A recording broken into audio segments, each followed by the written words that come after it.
ഒരു live proposal നമുക്ക് കാണാം. ചെയ്യാത്തോണ്ടേ ബ്ലഡിലൊക്കെ ലെറ്റർ ചെയ്ത ടീമാ. ഇല്ല, എത്ര പേര് ഉണ്ടായിട്ടുണ്ട്?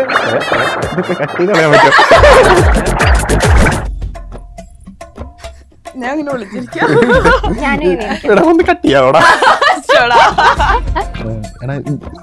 ഉള്ളിന്ന് വരട്ടെ. ഉള്ളിന്ന് വരാനുള്ള സാധനം പോയി. കൊറേ നാളായി ടെസ്റ്റോട് ഒരു കാര്യം പറയണമെന്ന് വിചാരിക്കുന്നു. അയ്യോ നോക്കല്ലടി, നീ വേറെ കോട്ടിൽ നോക്കേ. ഞാൻ കൊറേ നാളായിട്ട് നിന്നോട് പറയണമെന്ന് വിചാരിക്കുന്നു. എനിക്ക് തന്നെ ഒരുപാട് ഇഷ്ടമാണ്. കഴിഞ്ഞു. ഐ ലവ് യു കൂടി പറ, അപ്പോഴേ പ്രപ്പോസൽ കംപ്ലീറ്റ് ആവുള്ളൂ. I love you.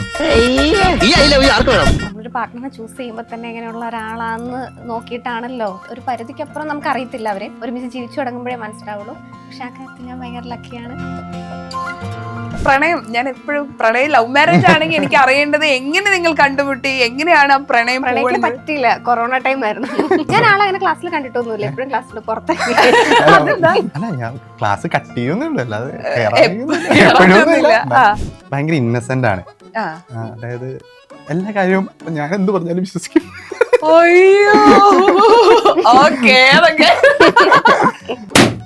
ജീവിതത്തിൽ ആദ്യമായി കണ്ട ദിവസം ഓർമ്മയില്ല. അന്നെന്തോ ഫീസ് അടയ്ക്കുന്നതിന് എന്തോ ഫോം ഫില്ല് ചെയ്യാൻ ഡൗട്ടോ അങ്ങനെ എന്തൊക്കെയോ ഉണ്ടായിരുന്നു. അന്നേരം ഇങ്ങനെ ജസ്റ്റ് വർത്താനം പറഞ്ഞു. ഫോം ഫില്ല് ചെയ്യുന്ന സമയത്ത് ആൾ നോട്ട് ചെയ്തു.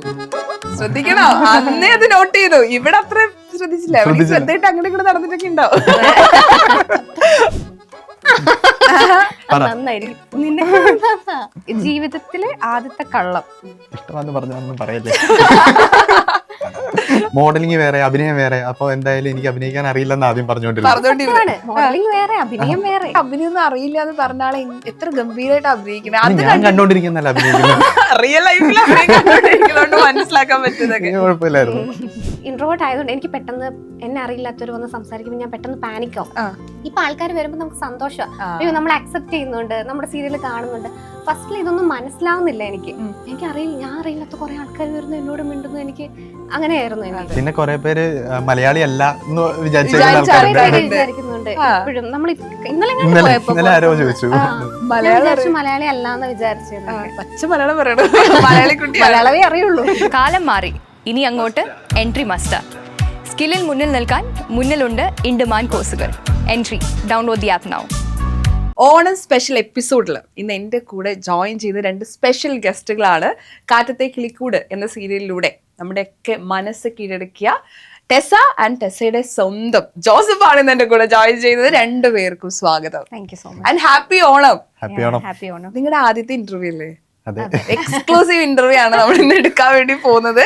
ഞാൻ നോക്കുന്ന സമയത്ത് ടെസ് ഭയങ്കര സൈലന്റ് ആയിട്ടുള്ള ആളാ. സീരിയലിൽ കാണുമ്പോൾ ഭയങ്കര എക്സ്ട്രോവേർട്ട് ആയിട്ടുള്ള ആളാണ്. പക്ഷെ റിയൽ ലൈഫിൽ ഭയങ്കര ഇൻട്രോവേർട്ട് ആയിട്ടുള്ള ഒരാള്. എന്നാൽ അതിന് പറ്റിയിട്ടുള്ള ഒരാളെയാണ് അവൾക്ക് കിട്ടിയത്. വളരെ എക്സ്ട്രോവേർട്ട് ആയിട്ടുള്ള ആളാണ്. ഈ കോംബോ ഭയങ്കര രസമാണ് ശരിക്കും. അത് ഞാൻ ആദ്യം തന്നെ ചോദിക്കട്ടെ, നിങ്ങളുടെ രണ്ടാമത്തെ ഓണാണ് ഇത് ശരിക്കും? കല്യാണം കഴിഞ്ഞിട്ടുള്ള മൂന്നാമത്തെ ഓണാണ്. ആൻഡ് എങ്ങനെയുണ്ട് ഇത്തവണത്തെ ഓണം? എങ്ങനെ സെലിബ്രേറ്റ് ചെയ്യാനാണ് നിങ്ങൾ പ്ലാൻ ചെയ്തിട്ടുള്ളത്? ഞാൻ സെറ്റിലും ജോസഫ് വീട്ടിലും ആയിരിക്കും.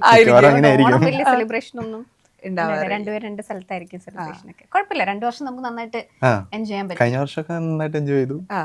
ശരിക്കും പറഞ്ഞാൽ അത് മിസ് ചെയ്യില്ലേ നിങ്ങളെ സംബന്ധിച്ചിടത്തോളം? ഈ തിരക്കാവുന്ന അതായത് മെയിൻ ഇവന്റ്സ് ആണ് നമുക്ക് മിസ് ആവുന്നത്. കഴിഞ്ഞ പ്രാവശ്യം ക്രിസ്മസ് ആണേലും മിസ്സായി.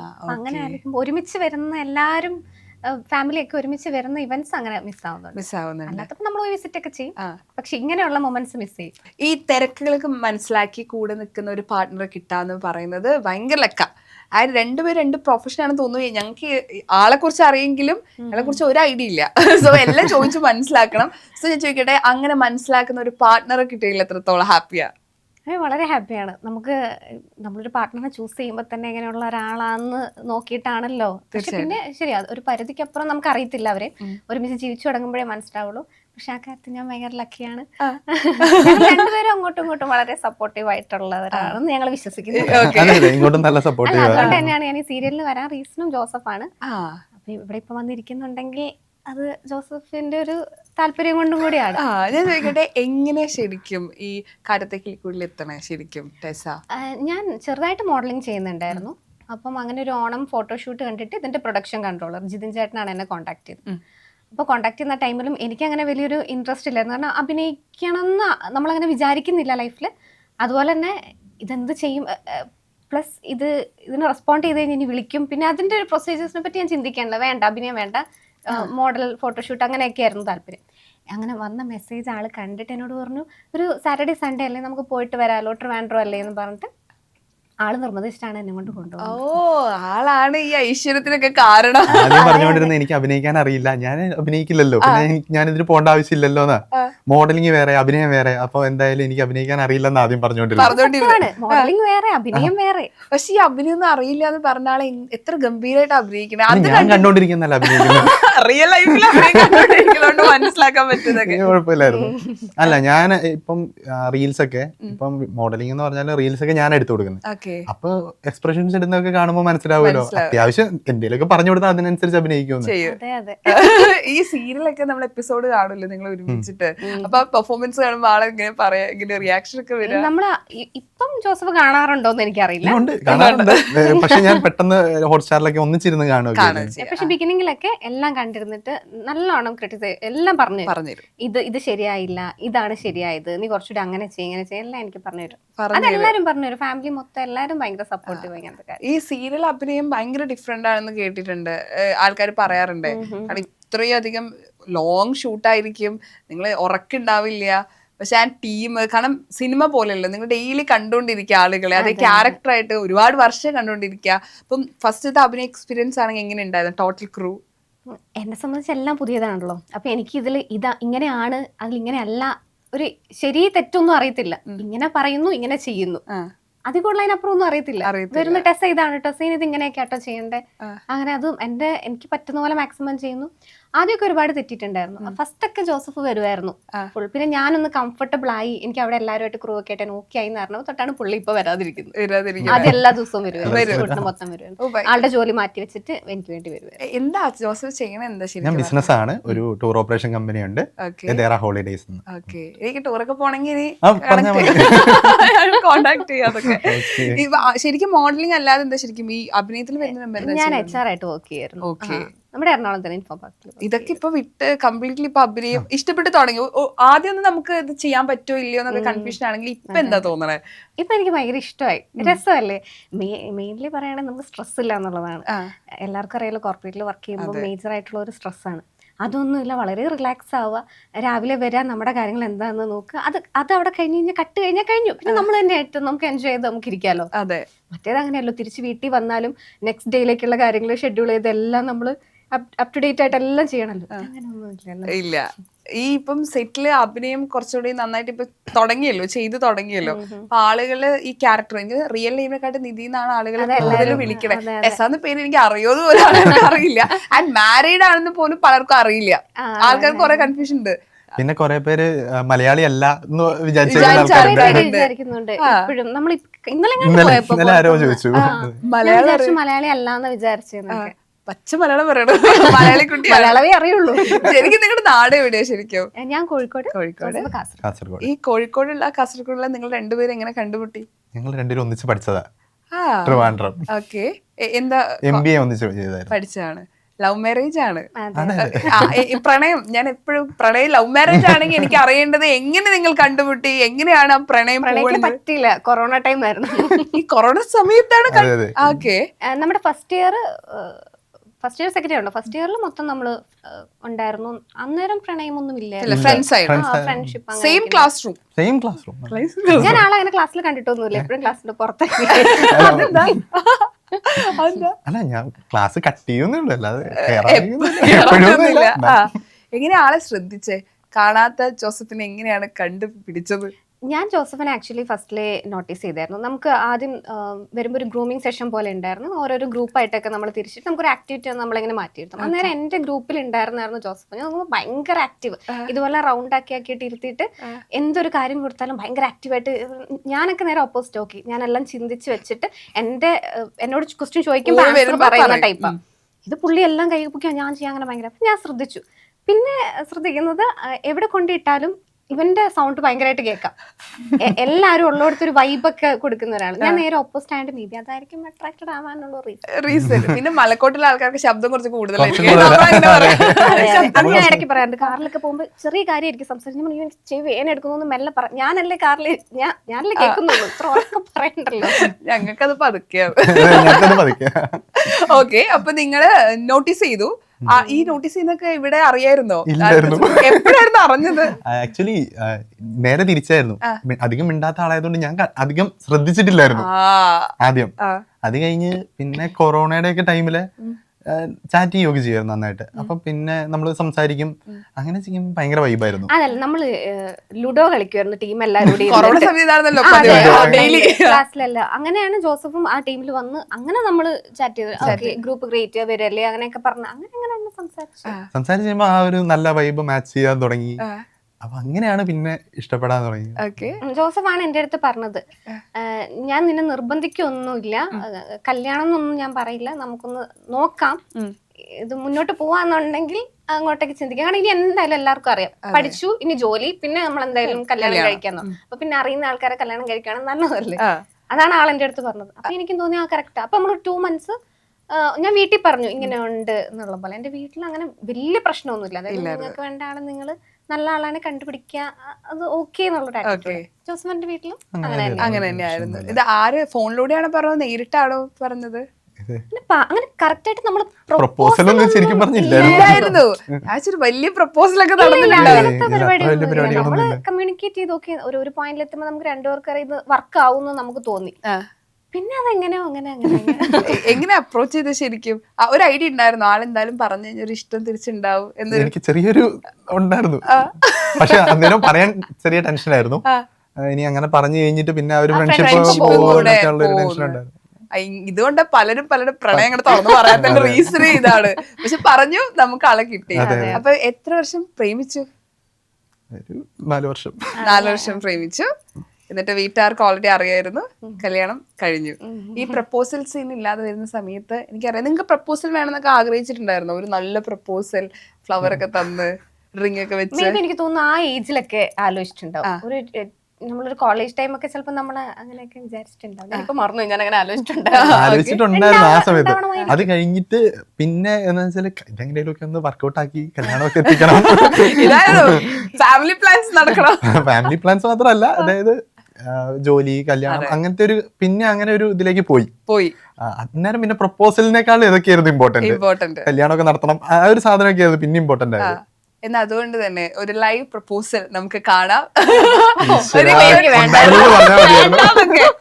എന്നാലും ഇരുന്നോ, നമ്മള് അന്ന് നടക്കാത്ത പ്രപ്പോസൽ നിങ്ങൾ സംസാരിച്ചപ്പോ ഒരു കണക്ഷൻ ഉണ്ടായിരുന്നല്ലോ, അതിങ്ങനെ ചുമ്മാ അത് വന്നു. എങ്കിലും ഒരു പ്രപ്പോസൽ, എനിക്ക് ആൾക്ക് നന്നായിട്ട് ആക്ടിങ് ഒക്കെ നല്ല താല്പര്യമുള്ള ഒരു പേഴ്സൺ ആണെന്ന് തോന്നുന്നു. പക്ഷെ എക്സ്ട്രോവേർട്ട് ആവുമ്പോൾ നമുക്ക് എല്ലാം ചെയ്യാൻ പറ്റും. ഒരു കുഞ്ഞു പ്രപ്പോസൽ പറഞ്ഞാൽ മതി. ഒരു കുഞ്ഞു പ്രപ്പോസൽ എന്താ പറയണ്ടേ, ചെയ്യാത്തോണ്ടേ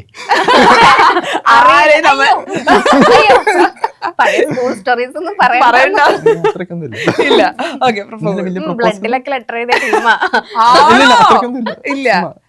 എത്ര പ്രണയം ഉണ്ടായിട്ടുണ്ട്? ഇതൊക്കെ കട്ട് ചെയ്ത് പക്ഷെ എല്ലാ ആൾക്കും അറിയുന്നതായിരിക്കില്ല. നിങ്ങൾ നാട്ടുകാർക്ക് അറിയില്ലല്ലോ, നാട്ടിൽ നോക്കുമ്പോ നല്ല കുട്ടി. എന്നാലും ഒരു കുട്ടി പ്രപ്പോസൽ ഞാൻ ഇങ്ങനെ വിളിച്ചിരിക്കാം. കട്ട് ചെയ്യാവടാ.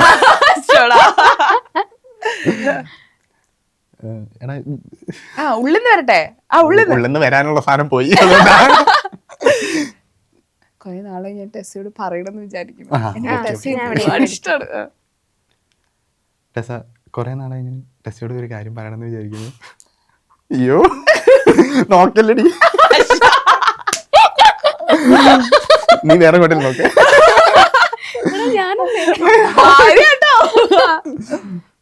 ഞാൻ ഭയങ്കരമായിട്ട് അഭിനയിക്കുന്നു. രസമുണ്ട് കാണാൻ. ആണോ? മിക്കവാറും ഇതൊരു ട്രോളിനുള്ളൊരു സാധനമായിരിക്കും. ചുമ്മാ പറഞ്ഞു. ഡയലോഗ് ഇല്ല. ഡയലോഗ് ഉണ്ട്. രസ, ഞാൻ കുറെ നാളായിട്ട് നിന്നോട് പറയണമെന്ന് വിചാരിക്കുന്നത്. എനിക്ക് തന്നെ ഒരുപാട് ഇഷ്ടമാണ്. ഇപ്പൊ പറഞ്ഞു കഴിഞ്ഞു പറ. ഐ ലവ് യു കൂടി പറ, അപ്പോഴേ പ്രപ്പോസൽ കംപ്ലീറ്റ് ആവുള്ളൂ. I love you. Yes, പറ. Okay, അപ്പൊ ഞാൻ അതിനെ പറയണം. Yeah, Joseph. I love you too. എന്തോ ഓടാക്കല നമ്മളിത് ഉറപ്പിച്ചിരിക്കുന്നു. പ്രപ്പോസ് ഇല്ലായിരുന്നത് നന്നായി, ഇല്ല നമ്മള് കൊളാക്കിയത്. പക്ഷെ ആ സമയത്ത് ഇപ്പഴേ ഗംഭീരായിട്ട് ചെയ്യണു. ആളത് കാത്തിരിക്കും ഉള്ളിൽ. അത് വൈഫ് കല്യാണം കഴിഞ്ഞ് ഇത്ര വർഷമായിട്ടേ ആ പ്രണയം കണ്ടോ, 2 വർഷം. എന്നിട്ട് ആ പ്രണയം മനസ്സിൽ തന്നെ വെച്ചിട്ടേ നാണൊക്കെ ആൾക്ക്. എന്ത് ചെയ്യാനാ. ഓക്കെ, അപ്പം ഞാൻ ചോദിക്കട്ടെ, ഇത്രയും വർഷം നിങ്ങൾക്ക് അറിയാലോ, എനിക്ക് 4+2 ഒരു 6 വർഷമായിട്ട് നിങ്ങൾക്ക് അറിയാലോ. എത്ര വർഷം? 6 ഇപ്പൊ 2019 തൊട്ട് അറിയാം. ഓക്കെ, അപ്പൊ ഇത്ര വർഷമായിട്ട് അറിഞ്ഞിട്ട് ജോസഫിൽ ഇഷ്ടപ്പെട്ട ഒരു ക്യാരക്ടർ എന്താ ശരിക്കും ടെസ? അത് കല്യാണത്തിന് മുമ്പും കല്യാണത്തിന് ശേഷവും ആളുകൾ അങ്ങോട്ടും ഇങ്ങോട്ട് മാറും എന്നൊക്കെ പറയും. കല്യാണത്തിന് മുമ്പ് ഒരാൾ, കല്യാണത്തിന് ശേഷം ഒരാളെന്ന് പറയും, എങ്കിലും മാറാത്ത ഒരു ഇഷ്ടപ്പെട്ട ഒരു ക്വാളിറ്റി, ഒരു ക്യാരക്ടർ എന്താ? ഭയങ്കര അണ്ടർസ്റ്റാൻഡിങ് ആണ് അതെനിക്ക്. ഇപ്പം പിന്നെ അത് തന്നെ ഭയങ്കര അണ്ടർസ്റ്റാൻഡിങ് ആണ്. നമ്മളൊരു കാര്യം പറഞ്ഞു കഴിഞ്ഞാൽ അതിനെ മനസ്സിലാക്കുന്ന രീതി, അതാണ്. അടിപൊളിയാണ്. ഓക്കെ, തിരിച്ച് ഇവിടെ ഉണ്ടല്ലോ, ഞാനിത് പ്രിപ്പയർ ചെയ്തായിരുന്നു. നേരെ വീട്ടിൽ നിന്ന് അതല്ല, ഇപ്പം ചോദിച്ചപ്പോ എനിക്കറിയായിരുന്നു ഇനി അടുത്ത ഞാനാണ്. പറഞ്ഞോ. ഭയങ്കര ഇന്നസെന്റ് ആണ്. അതായത് എല്ലാ കാര്യവും ഇപ്പൊ ഞാൻ എന്ത് പറഞ്ഞാലും വിശ്വസിക്കും.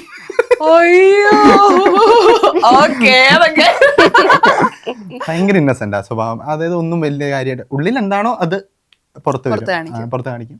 ഒന്നും മനസ്സിൽ വെച്ചോണ്ട് അങ്ങനെ മാറ്റി പ്രവർത്തിക്കുന്ന അങ്ങനത്തെ ഒന്നുമില്ല. ഭയങ്കര ദേഷ്യമാണേലും അങ്ങനെയാ, സ്നേഹമാണേലും അങ്ങനെയാ, എന്താണേലും അത് എന്നോടൊന്നും മാത്രമല്ല എല്ലാരോടും അങ്ങനെ തന്നെയാ. എന്താണോ ഉള്ളിലുള്ളത് അത് പുറത്ത് വരും, കാണിക്കും. അത് മറച്ചു വെച്ചോണ്ടുള്ള ഒരു സ്വഭാവം ഒന്നുമില്ല. അത് എനിക്ക് ഭയങ്കര ഇഷ്ടം. ഓക്കെ, എനിക്കൊന്ന് രണ്ടുപേരും ഭയങ്കര അണ്ടർസ്റ്റാൻഡിങ് ഉണ്ട്. കറക്റ്റ് മനസ്സിലാവും. ഈ അന്ന് പ്രണയം പരമ്പര ഐ കോണ്ടാക്ട് പോലെ തന്നെ കണ്ണി നോക്കി രണ്ടുപേർക്കും കാര്യം മനസ്സിലാവും തോന്നുന്നു, എന്താണ് ഫീലിങ്സ് എന്നൊക്കെ. സോ നിങ്ങൾക്ക് ഒരുപാട് മൊമെന്റ്സ് ഉണ്ടാവും. അപ്പൊ ഞാനൊരു ഗെയിമിലേക്ക് പോവാണ്. നിങ്ങളുടെ ലൈഫിലുള്ള ഒത്തിരി മൊമെന്റ്സ് ഞങ്ങൾ ബലൂണിൽ എഴുതി വെച്ചിട്ടുണ്ട്. നിങ്ങൾ ഓരോ ബലൂണായിട്ട് പൊട്ടിക്കണം.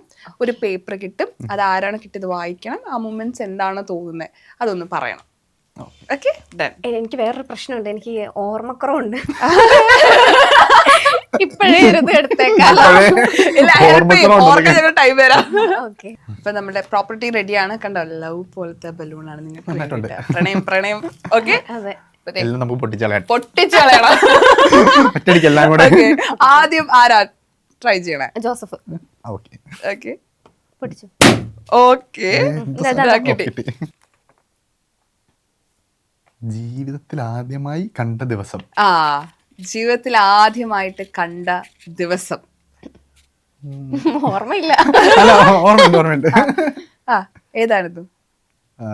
കോളേജിൽ നിന്ന് തന്നെ നമ്മൾ അഡ്മിഷൻ ഒക്കെ എടുത്ത ഒരു ടൈമില് എന്തോ ഫീസോ അങ്ങനെ എന്തോ അടയ്ക്കാൻ വേണ്ടി നമ്മൾ നിൽക്കുന്ന ടൈമിലാണ് ഒന്നിച്ച് കണ്ടത്. അപ്പോ നമ്മളെന്തോ ഒരേ സ്ഥലത്തുനിന്ന് ആയതുകൊണ്ട് നമ്മൾ ജസ്റ്റ് പരിചയപ്പെട്ടായിരുന്നു അന്ന്, അത്രേ മാത്രമേ ഉള്ളൂ. അന്നെന്തോ ഫീസ് അടയ്ക്കുന്നതിന് എന്തോ ഫോം ഫില്ല് ചെയ്യാൻ ഡൗട്ടോ അങ്ങനെ എന്തൊക്കെയോ ഉണ്ടായിരുന്നു. അന്നേരം ഇങ്ങനെ ജസ്റ്റ് വർത്താനം പറഞ്ഞു. പൊതുവെ പെൺകുട്ടികളെ ഇതൊക്കെ ഓർത്ത് വെക്കാം, ആൺകുട്ടികളെ ഓപ്പോസിറ്റ് ആണ്. ഇങ്ങനത്തെ കാര്യമൊക്കെ ഞാൻ നമ്മുടെ ഡേറ്റും കാര്യങ്ങളൊക്കെ ആളാണ് ഓർത്ത് വെക്കാം. അന്ന് ഇട്ട ഡ്രസ്സിന്റെ കളർ അല്ല, അന്ന് യൂണിഫോം തന്നെയായിരുന്നു തോന്നുന്നു. ഞാൻ ആദ്യം കാണുമ്പോൾ നമ്മള് യൂണിഫോം ഒക്കെ അല്ലായിരുന്നു. യൂണിഫോം ഉണ്ടായിരുന്നു, നമുക്ക് നേരത്തെ തന്നു. അതൊക്കെ സ്റ്റിച്ച് ചെയ്യാനൊക്കെ നേരത്തെ യൂണിഫോം. കറക്റ്റാ. തിരിച്ച് അതിന് ഓർമ്മയുണ്ടോ? അത് തന്നെയല്ലേ? വേറെന്തെങ്കിലും പറയാനുണ്ടോ? ഇപ്പൊ പറയണം. അല്ല, എനിക്ക് ഓർമ്മ അന്ന് ഇങ്ങനെ ഇരുത്തിയതാണ് എന്റെ ഓർമ്മയിലുള്ളത്. ഫസ്റ്റ് ഞാൻ ജോസഫിനെ ശ്രദ്ധിക്കുന്നത്, മേ ബി നമ്മളിങ്ങനെ ആൾക്കാരെ കണ്ടു പോയിട്ടുണ്ടോ, പക്ഷെ ഇങ്ങനെ നോട്ടീസ് ചെയ്യുന്നത് എന്റെ മെമ്മറിയിൽ അതാണ്. ഗ്രൂപ്പ് ഡിസ്കഷൻ ഇരുത്തിയതാണ് ഞാൻ ആളെ ശ്രദ്ധിക്കുന്നത്. ഫോം ഫില്ല് ചെയ്യുന്ന സമയത്ത് ആൾ നോട്ട് ചെയ്തു. ശ്രദ്ധിക്കണോ? അന്നേ അത് നോട്ട് ചെയ്തു. ഇവിടെ അത്ര ശ്രദ്ധിച്ചില്ല. ശ്രദ്ധയിട്ട് അങ്ങോട്ട് ഇങ്ങോട്ട് നടന്നിട്ടൊക്കെ ഉണ്ടാവും. ഓക്കെ, സത്യം പുറത്തു വരുന്നുണ്ട്. ഇനി ട്രൈ ചെയ്തോ. ഇവിടെ വെച്ച പൊട്ടിച്ചു ഞാൻ.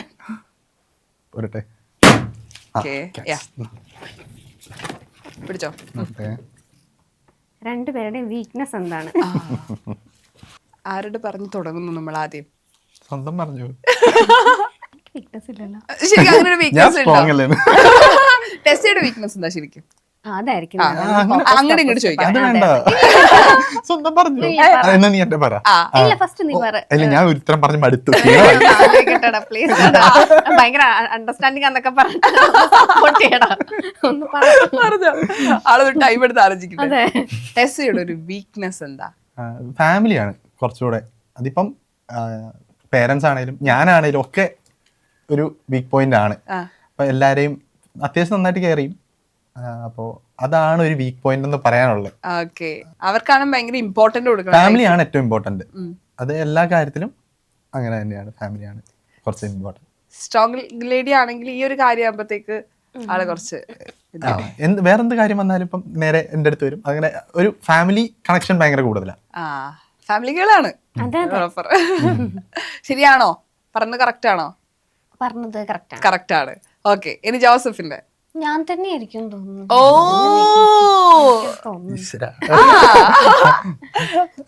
അതെന്തുകൊണ്ട് അങ്ങനെ പറയാൻ കാരണം? അല്ല, ജോസഫിന്റെ ഫസ്റ്റ് പ്രയോറിറ്റി എപ്പോഴും ഞാനായിരിക്കും. ഞാൻ കംഫർട്ടബിൾ ആണ്, ഞാൻ ഓക്കെ ആണോ, ഞാൻ കഴിഞ്ഞിട്ടേ ഉള്ളൂ എന്ന് എനിക്ക് എപ്പോഴും തോന്നിയിട്ടുണ്ട്. ഇപ്പൊ ചില കാര്യങ്ങളൊക്കെ എനിക്ക് തോന്നിയിട്ടുണ്ട്. അതിന് ഞാൻ തന്നെ ചോദിക്കും, എടാ അത് കഴിഞ്ഞിട്ട് വന്നാ പോരെ? അല്ലല്ല, നീ ആ സാധനം എനിക്ക് എപ്പോഴും തോന്നുന്നുണ്ട്. അത്രയൊന്നും ഞാൻ വേണമെന്ന് ആഗ്രഹിച്ചിട്ടില്ല, ടച്ച് വുഡ്. പക്ഷെ അങ്ങനെ ഇടയ്ക്ക് അങ്ങനെയൊക്കെ വരാറുണ്ട്. ശരിയാണോ? ശരിയാണ്. ഓ, കണ്ടുവെക്കാതിരിക്കട്ടെ. ഓക്കെ, ഇനി അടുത്തത്. ഇത് പൊട്ടിക്കാം. നമ്മൾ തമ്മിലുള്ള വഴക്ക് കോമൺ ആയിട്ടുണ്ടാകുന്ന ഘടകം.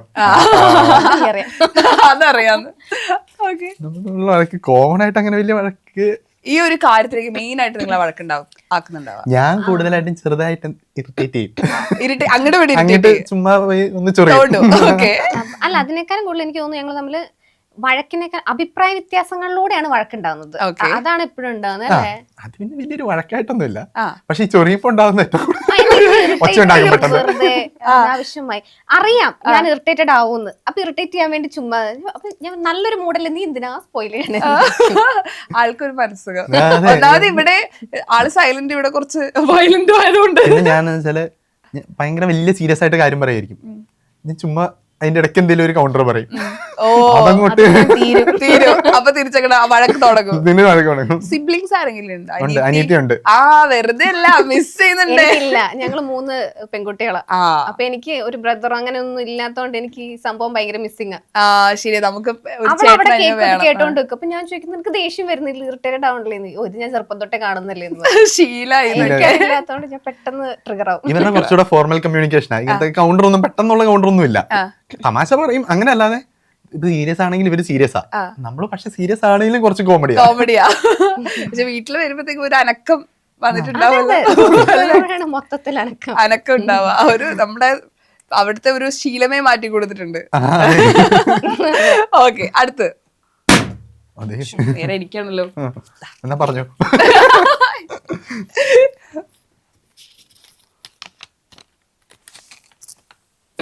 ഒരിക്കലും ജീവിതത്തിൽ നിന്ന് മാറ്റരുതെന്ന് വിചാരിക്കുന്ന കാര്യം എനിക്കൊന്നും ഇപ്പൊ തരുന്ന സപ്പോർട്ടായിരിക്കും. അതൊരിക്കലും മാറരുത് എന്നാണ്ട് തിരിച്ചു പറഞ്ഞു.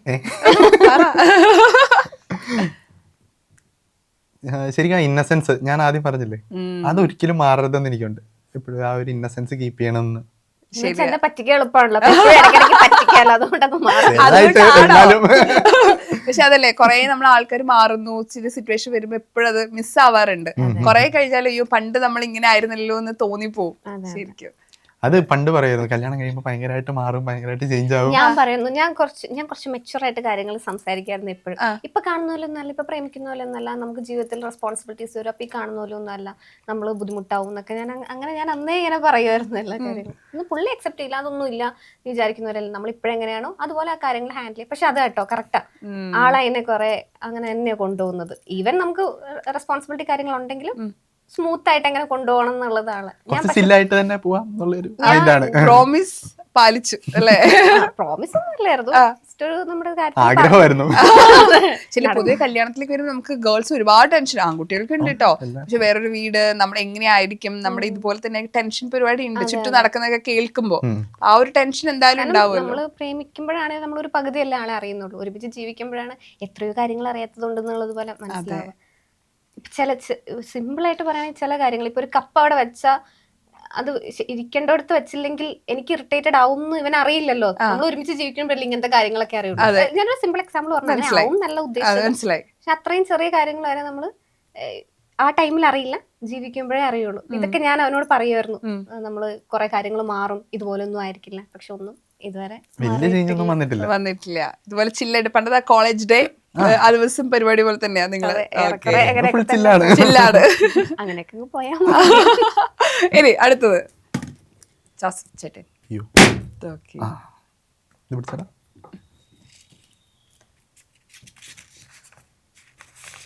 വലിയ പണിയാന്ന് തോന്നുന്നു. ഇയാൾ എന്റെ റൈറ്റ് ചോയ്സ് ആണെന്ന് തോന്നിയത് ഏത് മൊമെന്റിലാ തോന്നിയത്? റൈറ്റ് ചോയ്സ് തന്നെയായിരുന്നു. അത് കല്യാണത്തിന് ശേഷവും തോന്നാം അല്ലേ? മേ ബി കല്യാണത്തിന് ശേഷം കൂടുതലും കറക്റ്റ് തോന്നാം, മനസ്സിലാക്കാൻ പറ്റി തപ്പായിരിക്കല്ലോ. അങ്ങനെ ഒരു മൊമെന്റ് ഉണ്ടോ ശരിക്കും? അങ്ങനെ ഒരു മൊമെന്റ് ഉണ്ട്. അതായത് ഞാൻ കല്യാണത്തിന് ശേഷമാണ് ഞാൻ ബിസിനസ് സ്റ്റാർട്ട് ചെയ്യുന്നത്. അതുവരെ അതായത് ഇപ്പോൾ ഒരു 1 year മുന്നെയാണ് ഞാൻ ബിസിനസ് സ്റ്റാർട്ട് ചെയ്തത്.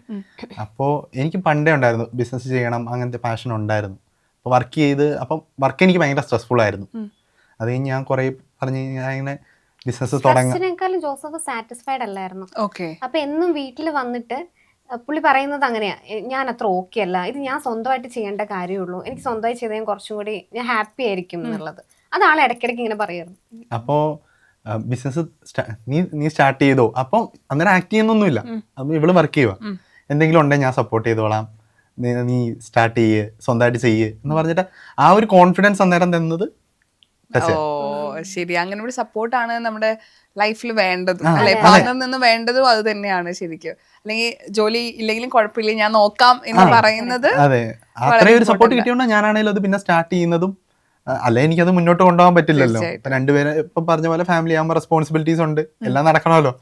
അപ്പൊ ആ കാര്യം വരുമ്പോ ജോലി പെട്ടെന്ന് വിടുന്നു, 1 മാസം ജോലി വിടുന്നു.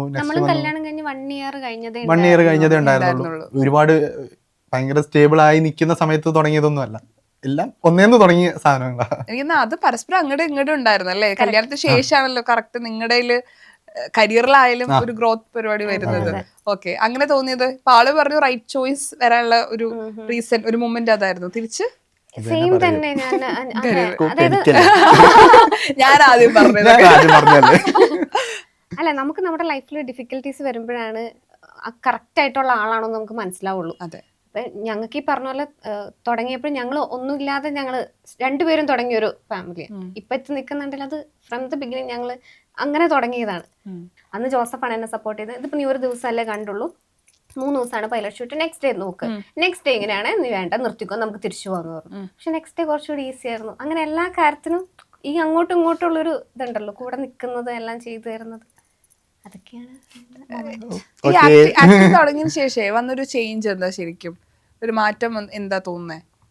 എനിക്കൊന്ന് ആൾക്കാർ തിരിച്ചറിയുന്നത് തന്നെയായിരിക്കും വലിയൊരു ചേഞ്ച്. അല്ലെങ്കിൽ നമ്മൾ ഇത്ര ആൾക്കാരൊന്നും അറിയുന്നില്ല, ഇതിപ്പോ എവിടെ പോയാലും അറിയാം, അതാണ് വലിയൊരു ചേഞ്ച്. ഇത് പുറത്തൊക്കെ പോകുമ്പോ ആൾക്കാര് വന്ന് സംസാരിക്കുകയൊക്കെ ചെയ്യല്ലോ. ഇൻട്രോവേർട്ട് ആയിട്ടുള്ള ഒരാൾക്ക് എങ്ങനെയായിരുന്നു തുടക്കത്തിൽ? ഭയങ്കര ബുദ്ധിമുട്ടായിരുന്നു. തുടക്കത്തിൽ എനിക്ക് അത്യാവശ്യം നല്ല ബുദ്ധിമുട്ടായിരുന്നു. ഞാൻ ഇൻട്രോവേർട്ട് ആയതുകൊണ്ട് എനിക്ക് പെട്ടെന്ന് എന്നെ അറിയില്ലാത്തവർ വന്ന് സംസാരിക്കുമ്പോൾ ഞാൻ പെട്ടെന്ന് പാനിക്കാവും. അപ്പം എനിക്ക് ആ പ്രശ്നം ഉണ്ടായിരുന്നു. ഞാനത് നോട്ടീസ് ചെയ്യുന്നത് ഞാൻ ഇവരുടെ വീട്ടിൽ പള്ളിയിൽ പോയ ടൈമിലായിരുന്നു.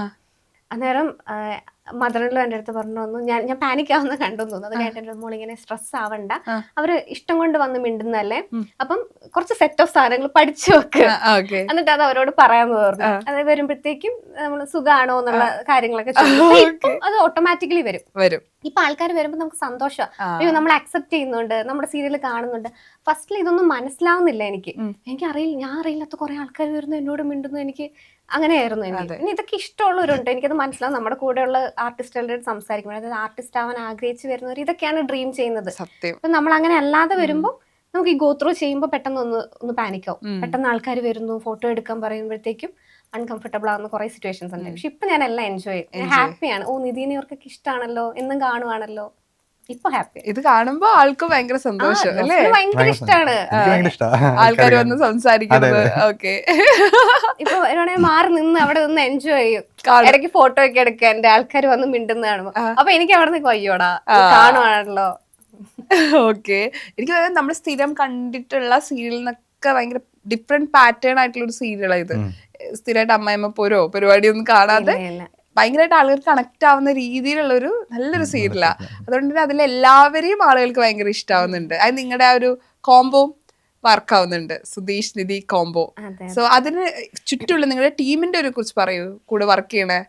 നമ്മള് എല്ലാവരും ഏകദേശം ഒരു കൈൻഡ് ഓഫ് സിമിലർ ഏജ് ആയതുകൊണ്ട് ഭയങ്കര ഫണ്ണാണ്. ഈവൻ ഡയറക്ടർ ആണെങ്കിലും എനിക്ക് തോന്നുന്നു ആ സെറ്റ് അത്രയും ഫണ്ണായിട്ട് പോകുന്നതിന്റെ റീസൺ നമ്മുടെ ഒരു ഏജ് കാറ്റഗറി ഒരു kind of similar full fun. ഇപ്പം കുറച്ചു നേരം സെറ്റില് ഇപ്പൊ ലഞ്ച് ബ്രേക്ക് ഒക്കെ ആണെങ്കിൽ പാട്ടൊക്കെ വെച്ച് എല്ലാവരും ഡാൻസ് പാട്ടൊക്കെ അങ്ങനെ. ഞാൻ നേരിട്ട് കണ്ടിട്ടില്ല, പക്ഷെ വേറെ ആർട്ടിസ്റ്റുകൾ പറഞ്ഞറിയും ഇങ്ങനെ ഒന്നും അല്ല ഒരു സെറ്റും കുറച്ച് സീരിയസ് ആയിരിക്കും, വരുന്നു ജോലി എന്ന് പറഞ്ഞു. ഇത് നമുക്ക് കുറച്ച് റിലാക്സ്ഡ് ആയിട്ട് ഫ്രണ്ട്ലി ആയിട്ട് ചെയ്യും. ഇപ്പൊ നമ്മൾ ഈ കണക്ഷൻ ആർട്ടിസ്റ്റുകളായിട്ട് ഇത്രയും നല്ലൊരു കണക്ഷൻ ഉണ്ടാകുമ്പോൾ നമുക്കത് അഭിനയത്തിലും ചെയ്യാൻ പറ്റും. ശരിയാ, കുറച്ചുകൂടി ഈസി ആയിട്ട് നമുക്കത് വരും എന്ന് എനിക്ക് തോന്നിയിട്ടുണ്ട്. നമ്മളെല്ലാരും അകത്തും പുറത്തും നമ്മൾ നല്ല കമ്പനി. ഈ കുറച്ച് ചേട്ടന്മാർ സെറ്റുള്ളതുകൊണ്ട് ട്രോളിന് എപ്പോഴും ഇരയാവുന്നത് ഇവിടെയാണെന്ന് തോന്നൂല്ലേ? അത് ഈ പറഞ്ഞ പോലെ പകുതി സാധനം എനിക്ക് പെട്ടെന്ന് കത്തില്ല. ഇതെല്ലാം കഴിഞ്ഞ് ഓ നിങ്ങൾ പറഞ്ഞത് അതായിരുന്നല്ലേ, ഞാൻ ഇതും കൂടെ കുത്തിപ്പൊട്ടിക്കാം. കൈ പിടിച്ചോണ്ടിരിക്കണ്ടല്ലോ. അങ്ങനെ സാധനം ഉണ്ടോ ശരിക്കും? എനിക്ക് അല്ലെങ്കിലും പണ്ടേ ക്വസ്റ്റ്യൻ ആൻസർ ഇഷ്ടമല്ല. ആള് ശരിക്കും എടുത്ത് ഇവിടെയല്ലേ എടുക്കണ്ടേ? അതെ, രണ്ടുപേരും എല്ലാരും പറയണം. എന്താണത്? കണ്ടില്ല ഞാൻ. എന്തത് വായിക്കും? ജീവിതത്തിലെ ആദ്യത്തെ കള്ളം. ഇഷ്ടമാന്ന് പറഞ്ഞൊന്നും പറയല്ലേ. എന്തായിരിക്കും കള്ളം? നമ്മളങ്ങനെ ചെറുത് പറയാറുണ്ട്, പിന്നെ മനസ്സിലാവില്ല, പറഞ്ഞിട്ടുണ്ടാവില്ല. പക്ഷെ ഇപ്പൊ ചില എന്തെങ്കിലും ഒരു കാര്യം ഉണ്ടെങ്കിൽ ചിലപ്പോൾ അതിപ്പോ പറഞ്ഞാൽ പുള്ളിക്ക് ആ സിറ്റുവേഷൻ ആ ടൈമിൽ അത് ഹാൻഡിൽ ചെയ്യാൻ പറ്റിയില്ലെങ്കിൽ ചിലപ്പോൾ ഞാൻ ഇങ്ങനെ പറയും, അല്ല അതൊന്നും അല്ലാന്ന് ഞാൻ പിന്നെ പറയാം, അങ്ങനെ എന്തെങ്കിലും ആയിരിക്കും പറയാം. അല്ലാതെ വേറെ മേഡപ്പ് സ്റ്റോറി ആയിട്ട് കള്ളമായിട്ടൊന്നും ഞാൻ ബേസിക്കലി പറഞ്ഞിട്ടില്ല. എനിക്ക് കള്ളം പറയുന്നത് ഇഷ്ടമല്ല, അതൊരു വലിയ കാര്യം. ഞാനിപ്പോ ജോസ്മിന്റെ അടുത്താണ് പറയാറുണ്ട്, നിനക്ക് എന്തെങ്കിലും ചെയ്യാനുണ്ടെ പറഞ്ഞു, എനിക്കതിലൊരു കുഴപ്പമില്ല, പക്ഷെ എന്റെ അടുത്ത് കള്ളം പറയരുതെന്ന് പറയും. ഇവിടെ അത് മെയിൻ ആയിട്ട് കളിക്കാൻ പോകുന്നത് ക്രിക്കറ്റ്, ഫുട്ബോൾ, ടർഫിൽ കളിക്കാൻ പോകും. അപ്പം 12 മണി എന്റെ അടുത്തൊരു കറക്റ്റ് ടൈം പറയും. ഞാൻ എന്തായാലും 11:30 ആകുമ്പോൾ എത്തും. 11:30 ആയിട്ട് എത്തിയിട്ടുണ്ടാവില്ല. രാത്രി 12 മണി ആക്കാൻ പറയും. എനിക്ക് അങ്ങനത്തെ ഒക്കെ എനിക്ക് നിനക്ക് പറഞ്ഞുകൂടെ എന്നാ പിന്നെ എന്നോട് പറയും ഞാൻ ഇറങ്ങി എന്നൊക്കെ പറയും. അങ്ങനെ പറയുന്നത് എന്തിനാ? ഞാൻ ഇറങ്ങിയില്ല, ഞാൻ ഈ ടൈമിൽ എത്തുള്ളൂ. അപ്പൊ ഞാൻ ഓക്കെ എന്റെ മൈൻഡ് പ്രിപ്പയർഡ് ആയിരിക്കും. ഓക്കെ 12 ആകുമ്പോൾ എത്തുള്ളൂ, നോക്കി. പക്ഷെ അങ്ങനെ പറയുമ്പോ എനിക്ക് പെൺകുട്ടികൾ ഒരു കാര്യം പറയല്ലോ, ഞങ്ങൾ അത് ഫിക്സ് ആയിട്ട് ഇരിക്കുന്നുണ്ടോ, ഞങ്ങൾക്ക് അതാ അതിന് അങ്ങോട്ടും ഇങ്ങോട്ട് പോകാൻ പാടില്ല. അതുകൊണ്ടല്ലേ ഞാൻ വീട്ടിലൊറ്റയ്ക്ക് ആയിരിക്കും. മനസ്സിലായി. ഇവിടെ ആദ്യത്തെ കള്ളം ഞാൻ കള്ളം പറയാറില്ല. ആരവിടെ ഇരിക്കണേന്ന് അറിയോ? ആദ്യത്തെ കള്ളം നമ്മൾ റിലേഷൻഷിപ്പ് ആണെന്നുള്ള ആരോടും പറയരുതെന്നൊക്കെ പറഞ്ഞിട്ടുണ്ടായിരുന്നു. ഞാനത് എന്റെ ഫ്രണ്ട്സിനോടൊക്കെ പറഞ്ഞു. അത്യാവശ്യം അല്ല അത് പിന്നെ അറിഞ്ഞില്ലേ, അറിഞ്ഞപ്പോ വലിയ പ്രശ്നമൊന്നും ഇല്ലായിരുന്നു. അത്യാവശ്യം കുറച്ച് പേരോടൊക്കെ ഞാൻ പറഞ്ഞിട്ടുണ്ട്. 10 ക്ലാസ് പകുതി പിള്ളേരോട് ഞാൻ മൊത്തം ഫ്രണ്ട്സ് ആണല്ലോ. എനിക്ക് നേരെ തിരിച്ച, എനിക്ക് വിരലുണ്ടാവുന്ന ഫ്രണ്ട്സേ ഉണ്ടാവുള്ളൂ. ഇനി ആദ്യം കുറെ നാളെ ഞാൻ ആരോടും പറഞ്ഞില്ലായിരുന്നു. ഇനിയിപ്പോ കുറച്ചാൾ കഴിയുമ്പോ ഇത് ഇല്ലെങ്കിലോ അങ്ങനെയൊക്കെ എനിക്ക് കുറച്ച് ടെൻഷൻ ഉണ്ടായിരുന്നു. അതുകൊണ്ട് അല്ല ഞാൻ പറഞ്ഞില്ല, ഞങ്ങൾ ആദ്യം ഒന്ന് നോക്കി ഒരു 2 months നോക്കാം എന്നുള്ള. ആ 2 months നടന്ന കാര്യമായിരിക്കണം മേ ബി. ഈ 2 മാസം കഴിഞ്ഞിട്ടല്ല ഇത് മുന്നോട്ട് കൊണ്ടുപോവാ എന്ന് തീരുമാനിച്ചത് ഏത് മൊമെന്റാ ശരിക്കും? നമ്മളെപ്പോഴും അങ്ങനെ സംസാരിച്ചത് ഇതിപ്പോ വലിയ കുഴപ്പമൊന്നുമില്ല, നമ്മൾ ഓക്കാൻ തോന്നുന്നല്ലേ, അപ്പൊ അങ്ങനെയൊക്കെ പോവാല്ലേ, അത്രേ നമ്മൾ സംസാരിച്ചിട്ടുള്ളൂ. അല്ലാതെ ഈ പറഞ്ഞ പോലെ നേരത്തെ പ്രൊപ്പോസൽ ഒന്നും ഉണ്ടായിട്ടില്ല. പോവാല്ലേ എന്നുള്ളൊരു സാധനത്തിലാ പോയത്. ഓക്കെ.